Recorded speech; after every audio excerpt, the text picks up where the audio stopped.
Père Philippe Parent, je suis curé de la paroisse Saint-Exupère depuis 2 ans. J'ai trouvé une paroisse très engagée dans cette question écologique et donc j'ai accompagné la paroisse dans le processus Église verte. Une fraternité de jeunes a été montée en lien avec des paroissiens très engagés. En 2019, nous avons organisé à Saint-Exupère un débat sur le thème de l'écologie. Ça a bien pris dans la paroisse, il y a eu pas mal d'interventions. Suite à ça, on s'est dit pourquoi pas aller plus loin et rejoindre la démarche Église verte.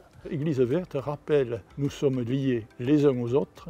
Donc le 1er septembre est un jour de prière pour la création. Le pape a délivré un message à cette occasion-là, et c'est également une dimension œcuménique. Les églises protestantes et orthodoxes rejoignent les communautés catholiques dans cette démarche qui va durer jusqu'au 4 octobre, qui est la fête de Saint François d'Assise. La démarche Église verte est assez intéressante parce qu'elle permet d'organiser la façon dont on s'implique sur l'approche écologique. Ça commence assez simplement par un questionnaire qui a plein de dimensions, aux célébrations, aux bâtiments, à la vie de la communauté. Le projet de la FRAT portait sur l'écologie intégrale. On a cherché de la vivre d'abord dans la dimension fraternelle, en vivant un type de vie sobre. Et concrètement, on avait le jardin partagé. On ouvrait le jardin ici de Saint-Exupère pour accueillir des gens et travailler un peu la terre et passer un bon moment ensemble. En FRAT aussi, on a fait un engagement personnel. Concrètement, ça a été par exemple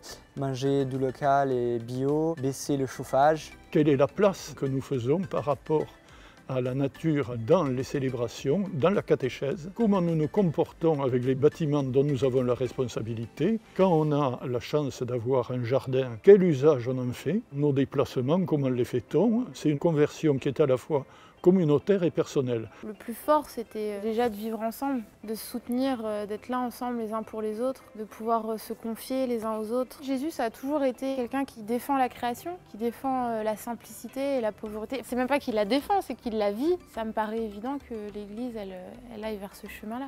On a proposé plusieurs actions à la paroisse, des conférences, des débats, une marche méditative au Jardin des Plantes. Petit à petit, on essaie de mettre en place des actions afin de développer la conversion écologique de la paroisse et des paroissiens.